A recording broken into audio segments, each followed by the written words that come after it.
1 Samuel 25. Now Samuel died, and all Israel assembled and mourned for him, and they buried him in his house at Ramah. Then David rose and went down to the wilderness of Paran. And there was a man in Maon, whose business was in Carmel. The man was very rich. He had 3,000 sheep and 1,000 goats. He was shearing his sheep in Carmel. Now the name of the man was Nabal, and the name of his wife Abigail. The woman was discerning and beautiful, but the man was harsh and badly behaved. He was a Calebite. David heard in the wilderness that Nabal was shearing his sheep. So David sent 10 young men, and David said to the young men, "Go up to Carmel, and go to Nabal and greet him in my name, and thus you shall greet him. Peace be to you, and peace be to your house, and peace be to all that you have. I hear that you have shearers. Now your shepherds have been with us, and we did them no harm, and they missed nothing all the time they were in Carmel. Ask your young men, and they will tell you. Therefore, let my young men find favor in your eyes, for we come on a feast day. Please, give whatever you have at hand to your servants, and to your son David." When David's young men came, they said all this to Nabal in the name of David, and then they waited.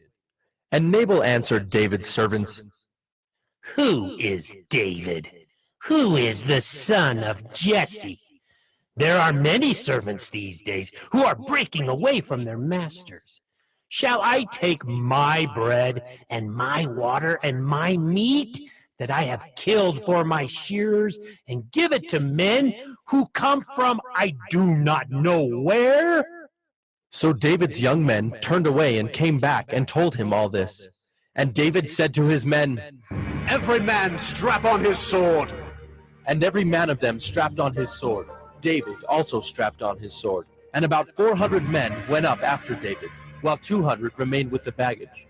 But one of the young men told Abigail, Nabal's wife, "Behold, David sent messengers out of the wilderness to greet our master, and he railed at them. Yet the men were very good to us, and we suffered no harm, and we did not miss anything when we were in the fields, as long as we went with them.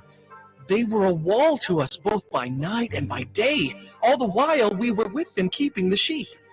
Now therefore know this, and consider what you should do, for harm is determined against our master and against all his house, and he is such a worthless man that one cannot speak to him." Then Abigail made haste, and took 200 loaves, and 2 skins of wine, and 5 sheep already prepared, and 5 seahs of parched grain, and 100 clusters of raisins, and 200 cakes of figs, and laid them on donkeys. And she said to her young men, "Go on before me. Behold, I come after you." But she did not tell her husband Nabal. And as she rode on the donkey, and came down under cover of the mountain, behold, David and his men came down toward her, and she met them. Now David had said, "Surely in vain have I guarded all that this fellow has in the wilderness, so that nothing was missed of all that belonged to him, and he has returned me evil for good. God do so to the enemies of David, and more also, if by morning I leave so much as one male of all who belong to him." When Abigail saw David, she hurried and got down from the donkey, and fell before David on her face, and bowed to the ground. She fell at his feet, and said, "On me alone, my lord, be the guilt. Please let your servant speak in your ears, and hear the words of your servant. Let not my lord regard this worthless fellow Nabal, for as his name is, so is he. Nabal is his name, and folly is with him. But I, your servant, did not see the young men of my lord whom you sent. Now then, my lord, as the Lord lives, and as your soul lives, because the Lord has restrained you from blood guilt and from saving with your own hand, now then let your enemies and those who seek to do evil to my lord be as Nabal. And now let this present that your servant has brought to my lord be given to the young men who follow my lord. Please forgive the trespass of your servant, for the Lord will certainly make my lord a sure house, because my lord is fighting the battles of the Lord, and evil shall not be found in you, so long as you live. If men rise up to pursue you and to seek your life, the life of my lord shall be bound in the bundle of the living, in the care of the Lord your God. and the lives of your enemies he shall sling out as from the hollow of a sling. And when the Lord has done to my Lord according to all the good that he has spoken concerning you, and has appointed you prince over Israel, my Lord shall have no cause of grief, or pains of conscience for having shed blood without cause, or for my Lord taking vengeance himself. And when the Lord has dealt well with my Lord, then remember your servant. And David said to Abigail, Blessed be the Lord, the God of Israel, who sent you this day to meet me. Blessed be your discretion, and blessed be you, who have kept me this day from blood guilt, and from avenging myself with my own hand. For as surely as the Lord, the God of Israel, lives, who has restrained me from hurting you, unless you had hurried and come to meet me, truly by morning there had not been left to Nabal so much as one nail. Then David received from her hand what she had brought him. And he said to her, Go up in peace to your house. See, I have obeyed your voice, and I have granted your petition. And Abigail came to Nabal, and behold, he was holding a feast in his house, like the feast of a king. And Nabal's heart was merry within him, for he was very drunk.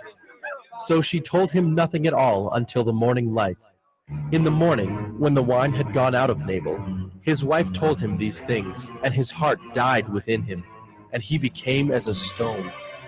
And about 10 days later the Lord struck Nabal, and he died. When David heard that Nabal was dead, he said, Blessed be the Lord, who has avenged the insult I received at the hand of Nabal, and has kept back his servant from wrongdoing. The Lord has returned the evil of Nabal on his own head. Then David sent and spoke to Abigail to take her as his wife. When the servants of David came to Abigail at Carmel, they said to her, David has sent us to you to take you to him as his wife. And she rose and bowed with her face to the ground and said, Behold, your handmaid is a servant to wash the feet of the servants of my Lord. And Abigail hurried and rose and mounted a donkey, and her 5 young women attended her.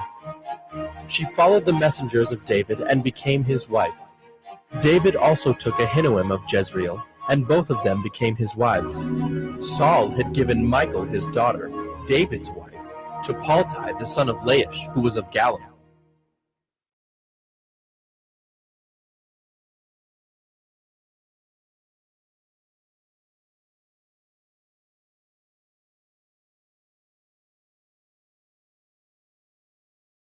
First Samuel 26. Then the Ziphites came to Saul at Gibeah, saying, Is not David hiding himself on the hill of Hachilah, which is on the east of Jeshimon? So Saul arose and went down to the wilderness of Ziph, with 3,000 chosen men of Israel, to seek David in the wilderness of Ziph. And Saul encamped on the hill of Hachilah, which is beside the road on the east of Jeshimon. But David remained in the wilderness. When he saw that Saul came after him into the wilderness, David sent out spies and learned that Saul had come. Then David rose and came to the place where Saul had encamped. And David saw the place where Saul lay, with Abner the son of Ner, the commander of his army. Saul was lying within the encampment, while the army was encamped around him. Then David said to Ahimelech the Hittite, and to Joab's brother Abishai, the son of Zeruiah, Who will go down with me into the camp to Saul? And Abishai said, I will go down with you. So David and Abishai went to the army by night. And there lay Saul sleeping within the encampment, with his spear stuck in the ground at his head, and Abner and the army lay around him. Then said Abishai to David, God has given your enemy into your hand this day. Now please let me pin him to the earth with one stroke of the spear, and I will not strike him twice. But David said to Abishai, Do not destroy him, for who can put out his hand against the Lord's anointed and be guiltless? And David said, As the Lord lives, the Lord will strike him, or his day will come to die, or he will go down into battle and perish. The Lord forbid that I should put out my hand against the Lord's anointed. But take now the spear that is at his head and the jar of water, and let us go. So David took the spear and the jar of water from Saul's head, and they went away.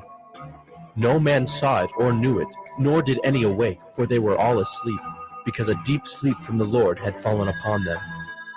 Then David went over to the other side, and stood far off on the top of the hill, with a great space between them. And David called to the army, and to Abner the son of Ner, saying, Will you not answer, Abner? Then Abner answered, Who are you who calls to the king? And David said to Abner, Are you not a man? Who is like you in Israel? Why then have you not kept watch over your lord the king? For one of the people came in to destroy the king your lord. This thing that you have done is not good. As the Lord lives, you deserve to die, because you have not kept watch over your lord, the Lord's anointed. And now see where the king's spear is, and the jar of water that was at his head? Saul recognized David's voice, and said, Is this your voice, my son David? And David said, It is my voice, my lord, O king. And he said, Why does my lord pursue after his servant? For what have I done? What evil is on my hands? Now therefore let my lord the king hear the words of his servant. If it is the Lord who has stirred you up against me, may he accept an offering. But if it is men, may they be cursed before the Lord. For they have driven me out this day, that I should have no share in the heritage of the Lord, saying, Go serve other gods. Now therefore, let not my blood fall to the earth away from the presence of the Lord, for the king of Israel has come out to seek a single flea, like one who hunts a partridge in the mountains. Then Saul said, I have sinned. Return, my son David, for I will no more do you harm, because my life was precious in your eyes this day.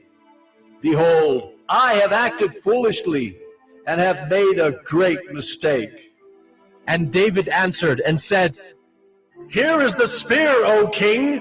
Let one of the young men come over and take it. The Lord rewards every man for his righteousness and his faithfulness, for the Lord gave you into my hand today, and I would not put out my hand against the Lord's anointed. Behold, as your life was precious this day in my sight, so may my life be precious in the sight of the Lord, and may he deliver me out of all tribulation. Then Saul said to David, Blessed be you, my son David. You will do many things and will succeed in them. So David went his way, and Saul returned to his place.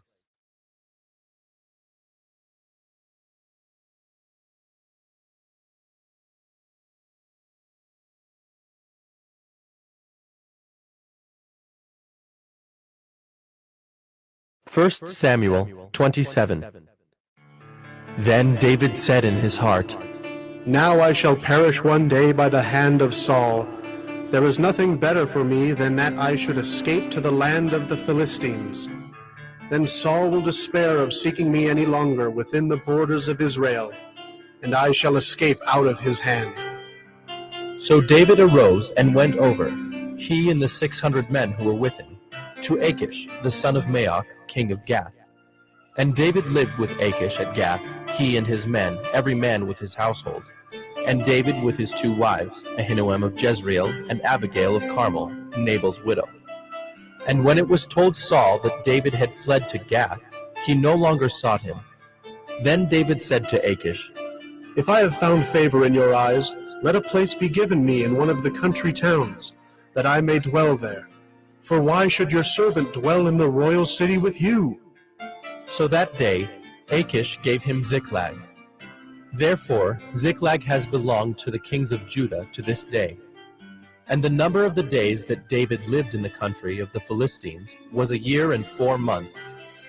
Now David and his men went up and made raids against the Geshurites, the Girzites, and the Amalekites, for these were the inhabitants of the land from of old, as far as Shur to the land of Egypt. And David would strike the land and would leave neither man nor woman alive, but would take away the sheep, the oxen, the donkeys, the camels, and the garments, and come back to Achish. When Achish asked, Where have you made a raid today? David would say, Against the Negeb of Judah, or, against the Negeb of the Jerahmeelites, or, against the Negeb of the Kenites. and David would leave neither man nor woman alive to bring news to Gath, thinking, Lest they should tell about us and say, So David has done. such was his custom all the while he lived in the country of the Philistines. And Achish trusted David, thinking, He has made himself an utter stench to his people Israel. Therefore he shall always be my servant.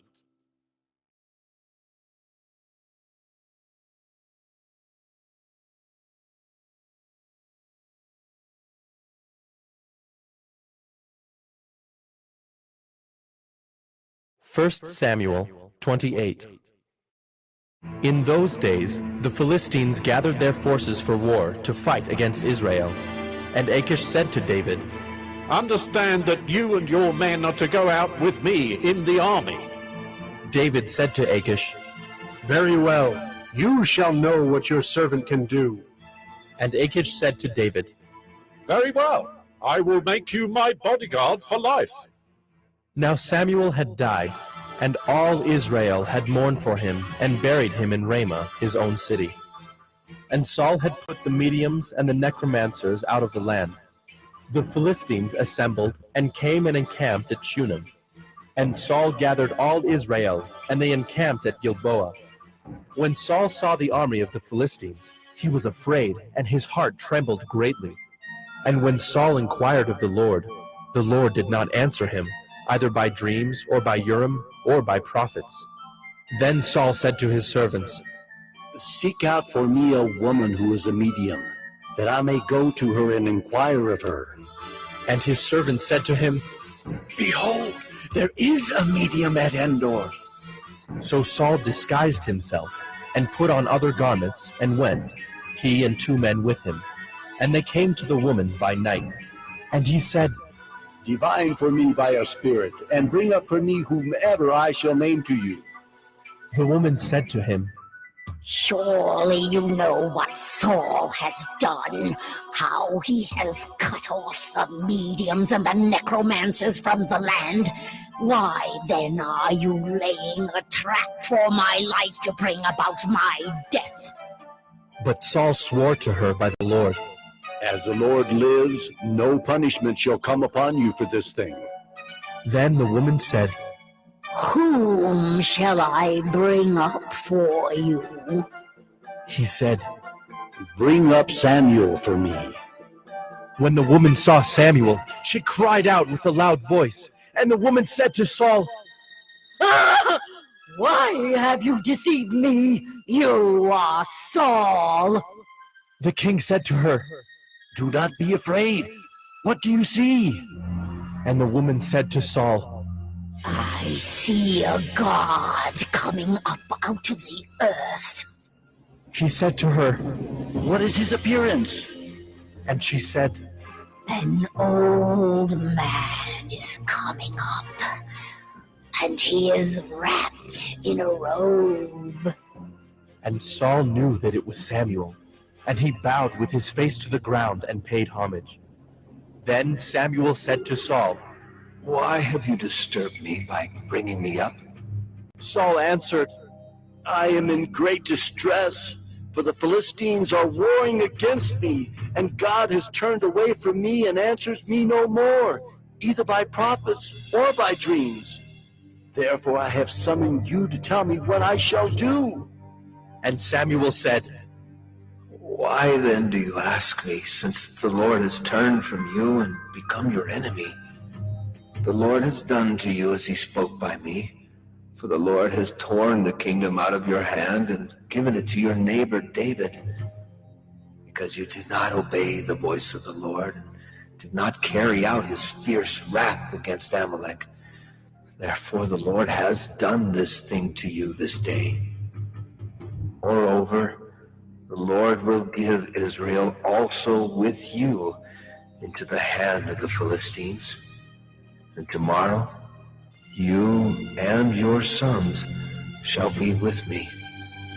The Lord will give the army of Israel also into the hand of the Philistines. Then Saul fell at once, full length on the ground, filled with fear because of the words of Samuel. And there was no strength in him, for he had eaten nothing all day and all night. And the woman came to Saul, and when she saw that he was terrified, she said to him, Behold, your servant has obeyed you. I have taken my life in my hands and have listened to what you have said to me. Now, therefore, you also obey your servant. Let me set a morsel of bread before you, and eat, that you may have strength when you go on your way. He refused and said, I will not eat. But his servants, together with the woman, urged him, and he listened to their words. So he arose from the earth and sat on the bed.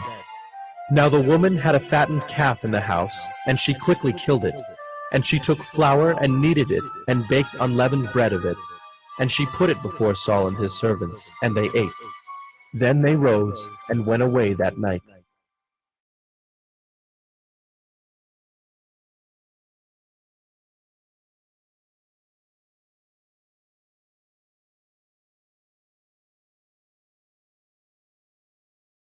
First Samuel 29.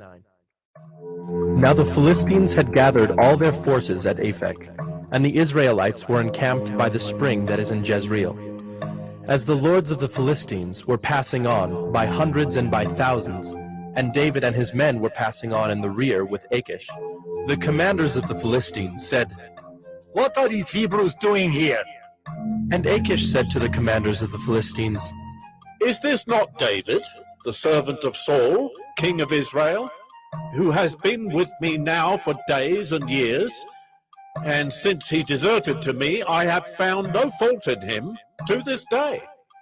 But the commanders of the Philistines were angry with him, and the commanders of the Philistines said to him, Send the man back, that he may return to the place to which you have assigned him. He shall not go down with us to battle, lest in the battle he become an adversary to us. For how could this fellow reconcile himself to his Lord? Would it not be with the heads of the men here? Is not this David of whom they sing to one another in dances? Saul has struck down his thousands, and David his 10,000s. Then Achish called David and said to him, As the Lord lives, you have been honest, and to me it seems right that you should march out and in with me in the campaign. For I have found nothing wrong in you from the day of your coming to me to this day. Nevertheless, the lords do not approve of you. So go back now and go peaceably, that you may not displease the lords of the Philistines. And David said to Achish, But what have I done? What have you found in your servant from the day I entered your service until now, that I may not go and fight against the enemies of my lord the king? And Achish answered David and said, I know that you are as blameless in my sight as an angel of God. Nevertheless, the commanders of the Philistines have said, He shall not go up with us to the battle. Now then, rise early in the morning with the servants of your Lord who came with you, and start early in the morning, and depart as soon as you have light. So David set out with his men early in the morning to return to the land of the Philistines. But the Philistines went up to Jezreel.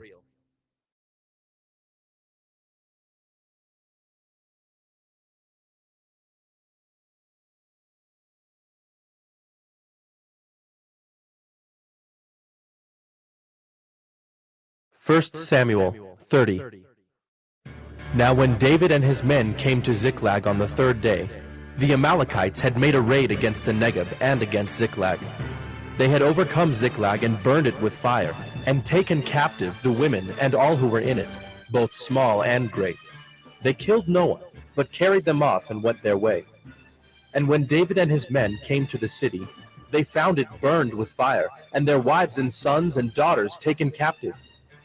Then David and the people who were with him raised their voices and wept until they had no more strength to weep. David's 2 wives also had been taken captive, Ahinoam of Jezreel and Abigail, the widow of Nabal of Carmel. And David was greatly distressed, for the people spoke of stoning him, because all the people were bitter in soul, each for his sons and daughters. But David strengthened himself in the Lord his God. And David said to Abiathar the priest, the son of Ahimelech, "Bring me the ephod." So Abiathar brought the ephod to David. And David inquired of the Lord, "Shall I pursue after this band? Shall I overtake them?" He answered him, Pursue, for you shall surely overtake and shall surely rescue. So David set out, and the 600 men who were with him, and they came to the brook Besor, where those who were left behind stayed. But David pursued, he and 400 men. 200 stayed behind, who were too exhausted to cross the brook Besor. They found an Egyptian in the open country, and brought him to David. And they gave him bread, and he ate. They gave him water to drink, and they gave him a piece of a cake of figs, and 2 clusters of raisins. And when he had eaten, his spirit revived, for he had not eaten bread or drunk water for 3 days and 3 nights. And David said to him, "To whom do you belong, and where are you from?" He said, I am a young man of Egypt, servant to an Amalekite, and my master left me behind, because I fell sick 3 days ago. We had made a raid against the Negev of the Kerethites, and against that which belongs to Judah, and against the Negev of Caleb, and we burned Ziklag with fire. And David said to him, "Will you take me down to this band?" And he said, Swear to me by God that you will not kill me, or deliver me into the hands of my master, and I will take you down to this band. And when he had taken him down, behold, they were spread abroad over all the land, eating and drinking and dancing, because of all the great spoil they had taken from the land of the Philistines and from the land of Judah. And David struck them down from twilight until the evening of the next day, and not a man of them escaped, except 400 young men, who mounted camels and fled. David recovered all that the Amalekites had taken, and David rescued his 2 wives. Nothing was missing, whether small or great, sons or daughters, spoil or anything that had been taken. David brought back all. David also captured all the flocks and herds, and the people drove the livestock before him, and said, "This is David's spoil." Then David came to the 200 men who had been too exhausted to follow David, and who had been left at the brook Besor. And they went out to meet David, and to meet the people who were with him. And when David came near to the people, he greeted them. Then all the wicked and worthless fellows among the men who had gone with David said, Because they did not go with us, we will not give them any of the spoil that we have recovered, except that each man may lead away his wife and children and depart. But David said, "You shall not do so, my brothers, with what the Lord has given us. He has preserved us and given into our hand the band that came against us. Who would listen to you in this matter? For as his share is who goes down into the battle, so shall his share be who stays by the baggage. They shall share alike." And he made it a statute and a rule for Israel from that day forward to this day. When David came to Ziklag, he sent part of the spoil to his friends, the elders of Judah, saying, "Here is a present for you from the spoil of the enemies of the Lord."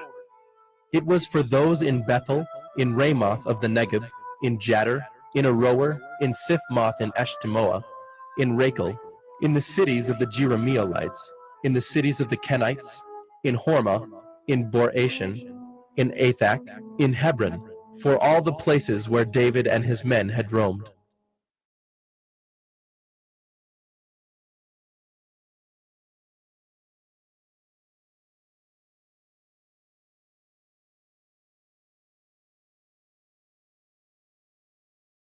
First Samuel 31. Now the Philistines fought against Israel, and the men of Israel fled before the Philistines, and fell slain on Mount Gilboa.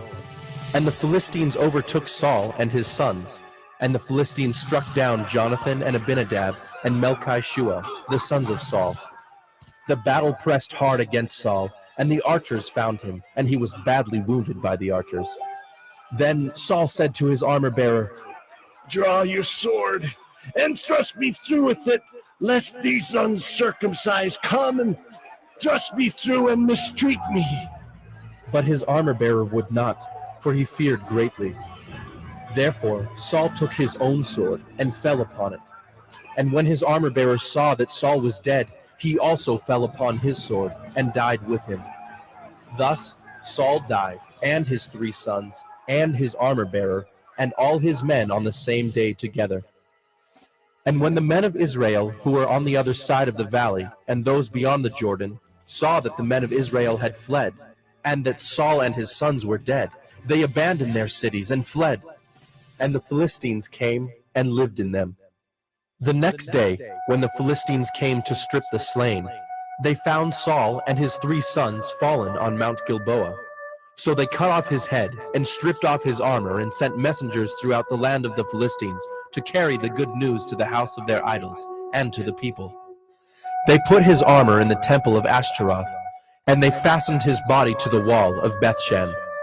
But when the inhabitants of Jabesh Gilead heard what the Philistines had done to Saul, all the valiant men arose and went all night and took the body of Saul and the bodies of his sons from the wall of Bethshan. And they came to Jabesh and burned them there. And they took their bones and buried them under the tamarisk tree in Jabesh, and fasted 7 days.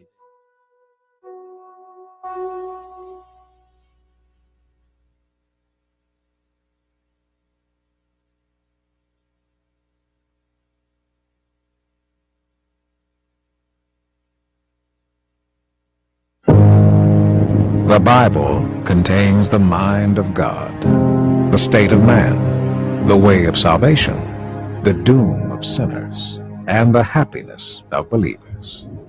Its doctrines are holy, its precepts are binding, its stories are true, and its decisions are immutable. Read it to be wise, believe it to be safe, and practice it to be holy. It contains light to direct you, food to support you, and comfort to cheer you. It is the traveler's map, the pilgrim's staff, the pilot's compass, the soldier's sword, and the Christian's charter. Here, paradise is restored, heaven opened, and the gates of hell disclosed. Christ is its grand subject, our good the design, and the glory of God its end. It should fill the memory, rule the heart, and guide the feet. Read it slowly, frequently, and prayerfully. It is a mine of wealth, health to the soul, and a river of pleasure. It involves the highest responsibility, will reward the greatest labor, and will condemn all who trifle with its sacred contents. Pray it in, read it through, live it out, and pass it on.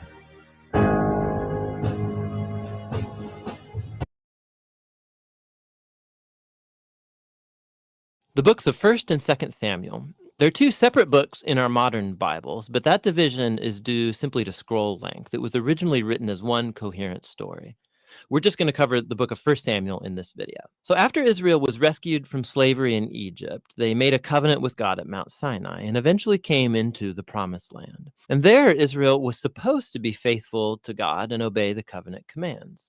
Before the book of Samuel, Judges showed how Israel failed at that task big time. It was a period of moral chaos, and it showed Israel's need for wise, faithful leaders. The book of Samuel provides an answer to that need.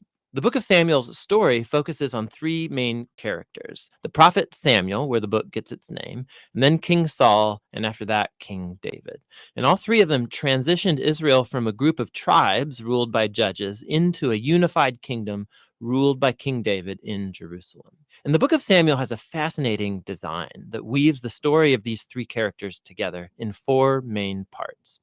Samuel, he's the key leader and prophet in the first section of the book, but then he also plays a key role in the next section, which is Saul's story, and it's told in 2 movements: Saul's rise to power and then his failures, And the second part is about his downfall and his tragic death. And then the drama of Saul's demise is matched by David's exciting rise to power. And then David's story is told in two movements. First, he rides the wave of his success, followed by his own tragic failure and the slow self-destruction of his family and then his kingdom. The book concludes with an epilogue that reflects back over the whole story. So let's dive in and see how this all unfolds. Part 1 picks up from the chaos of the book of Judges, and we're introduced to a touching story about a woman named Hannah. And she's grieved because she has never been able to have children. And by God's grace, she finally has a son named Samuel. And in joy, she sings this amazing poem in chapter 2. And the poem is all about how God opposes the proud and exalts the humble, about how despite tragedies and human evil, God is working out his purposes in history. And also it's about how God will one day raise up an anointed king for his people. Now, Hannah's poem has been placed here at the beginning of the book to introduce these key themes that we're going to see throughout the whole story, like the next one. Samuel grows up and becomes a great prophet and leader for the people of Israel, at the same time that the Philistines rise to power as Israel's arch nemesis.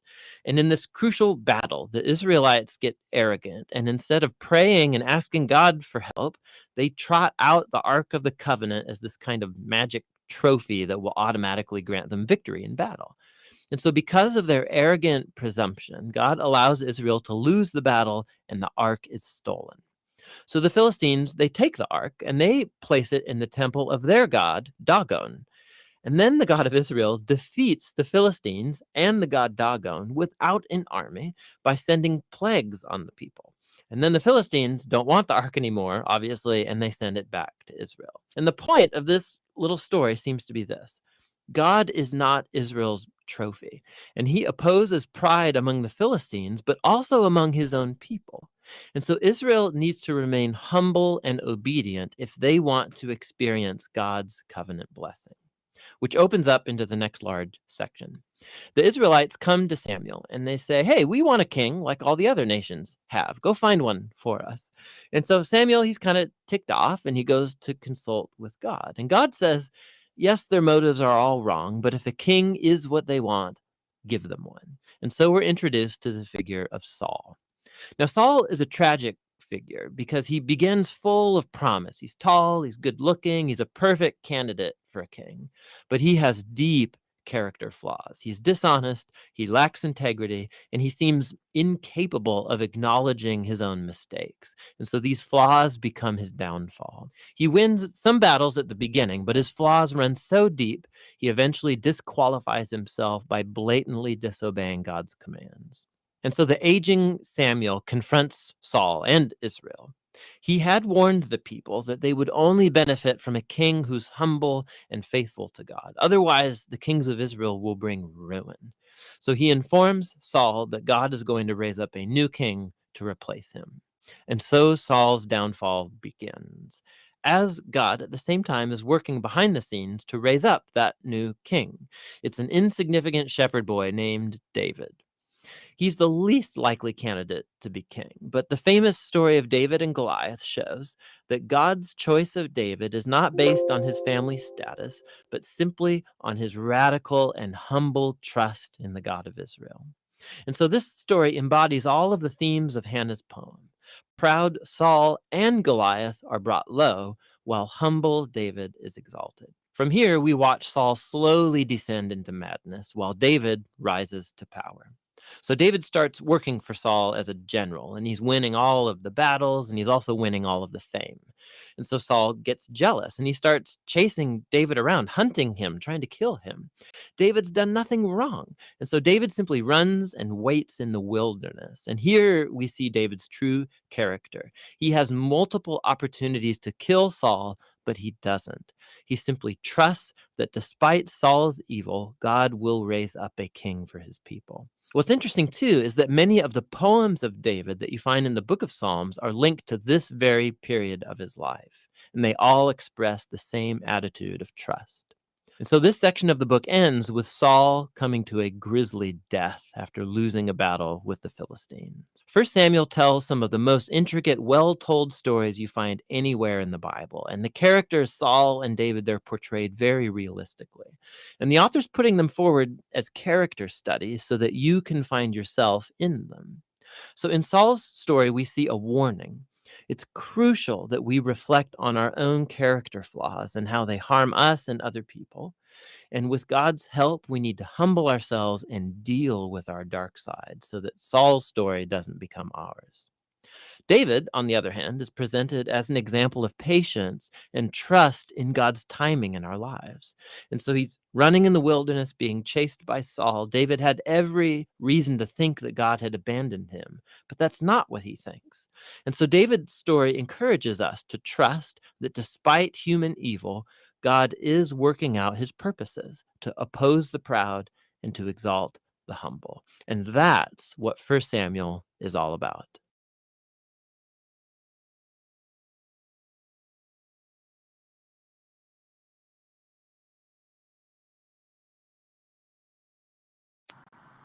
At the start of 1 Samuel, God's people were in a complete mess, doing whatever evil they wanted to, because there was no king in the land. Then we zoomed in on a woman called Hannah who cried out to the Lord for help. And God answered her by providing her with a son called Samuel. Hannah burst into a song of praise, saying, "My heart rejoices in the Lord. There is no one like the Lord. There is no God like our God." But her song finished rather strangely, saying, "He will give strength to his king and exalt the horn of his anointed." But there was no king. When Samuel grew up, the Lord used him in extraordinary ways, the most extraordinary being this. The Lord revealed himself to Samuel through his word, and his word came to all Israel. But God's people ignored his word and so treated God terribly. Instead of worshipping him and being ruled by him, they treated him like a lucky charm to be toyed with instead of worshipped.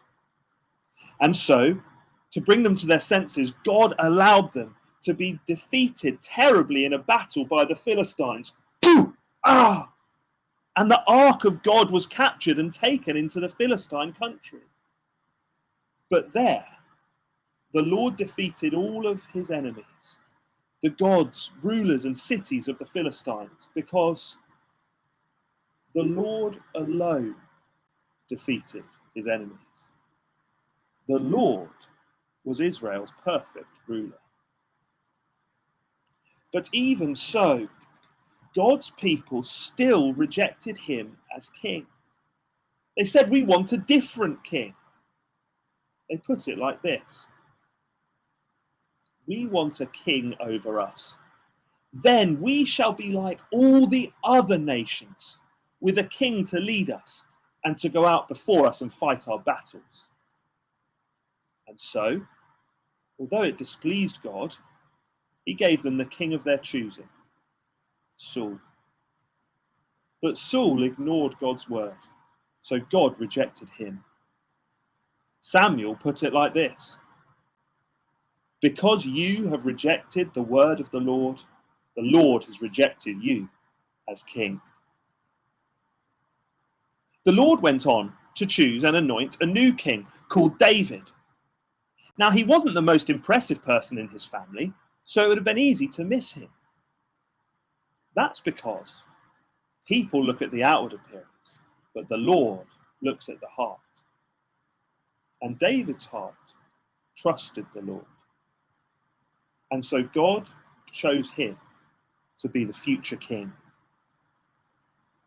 Now the Philistines were back to fight God's people, and this time they had a 10-foot tall giant called Goliath to fight for them. Everyone was terrified to fight him, except little David, who thought, I can beat him because the Lord will give me strength. And then the whole world will know that there is a God in Israel. It's not by sword or spear that the Lord saves, for the battle is the Lord's. And that's exactly what happened. With a slingshot and a pebble, Goliath was defeated. Thump, thump, thump, boom.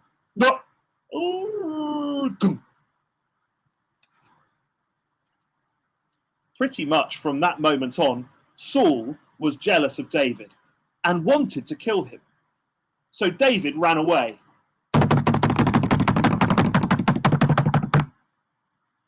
But the Lord always protected and provided for his anointed one. Now, not everyone treated David, the future king, like that. For example, Prince Jonathan, who was Saul's son, and most people expected to be the future king of Israel, loved David. He loved him so much that he promised to be on David's team. He gave him his sword, his spear, his royal robe, and even his future crown.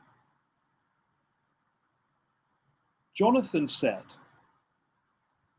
"The Lord witness between you and me, and between your descendants and my descendants forever." It wasn't just Jonathan that went to David for protection and provision. His family, David's family, came too, but it wasn't just them. There were all sorts of others, waifs and strays, desperate men, foreigners, and all of them received God's protection because they'd come to God's king and said, "I'm with him." But it wasn't that way for Saul and all who were with him. They all died in a terrible battle. So there you have it.